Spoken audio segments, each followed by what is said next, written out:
The Lord be with you. and with your spirit. A reading from the Holy Gospel according to Saint Luke. Glory to you, O Lord.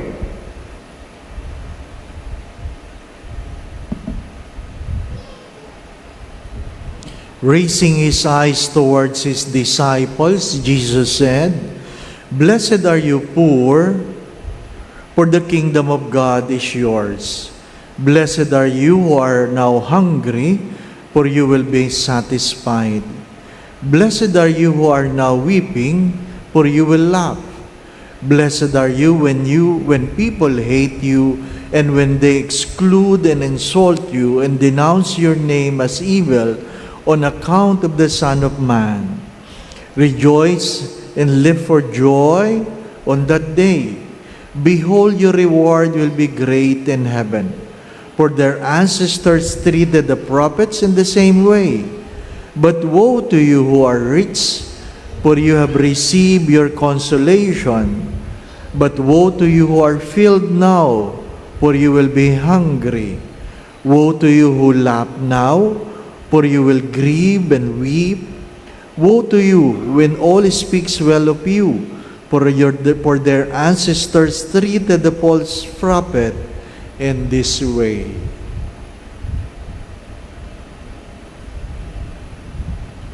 The Gospel of the Lord. Praise to you, Lord Jesus Christ.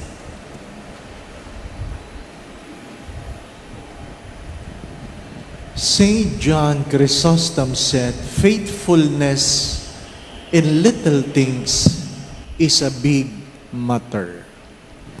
Faithfulness in little things is a big matter. Why?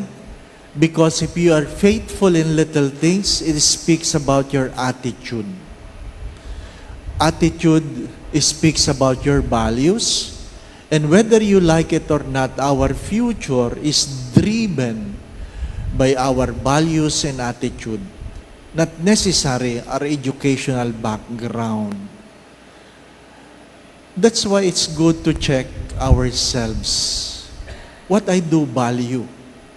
Someone said you can write what you value most, and you write on the other side the things you have done for the week or the month, and you compare your values with the things you do.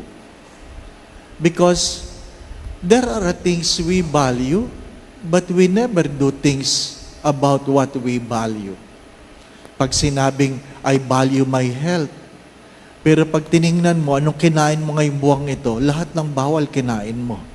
So you are contradicting your values. It's sinabi mong, I value my faith, pero pag tiningnan mo, sinulat mo, ano yung kailan ka nagdasal, di ka nagdasal, ibig sabihin, yung iyong sinasabing values, katang isip lang yun. My dear friends, my brothers and sisters, the first reading reminds us of what? If you want to go to heaven, think of heavenly things. Because you can never go to heaven putting values on temporal matters. Hindi ka makakarating sa langit kung ang laman lang ng isip mo ay makalupa. Sapagkat darating ang araw, sadya maghihiwalay ang lupa at langit. What are the things you really values? It is not enough that you avoid sin, as the first reading said. You watch the things that comes forth or comes out of your mouth. Anong sabi ni Saint John Chrysostom? Kahit gaano kaganda ang iyong mga pananalita, pag sinabi mo ito ng may galit, ang lahat ay nawawala ng halaga. Regardless how beautiful are your thoughts, are your words, when you say it in anger, it loses its taste. Kaya hindi sapat na alam mo kung alin lang yung maganda. Nasasabi mo ba yon? The gospel speaks of the attitude, the beatitude. Beatitude or the beatitude.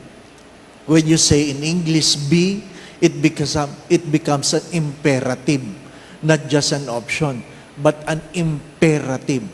It means it must be done. It must be done. Again, my brothers and sisters, it is our attitude that molds our future, not our knowledge, not our educational background. Amen. Again, my brothers and sisters, faithfulness in little things is a big matter. It is not about what you have, but what you do with what you have. It is not about what you know, but what you do with what you know.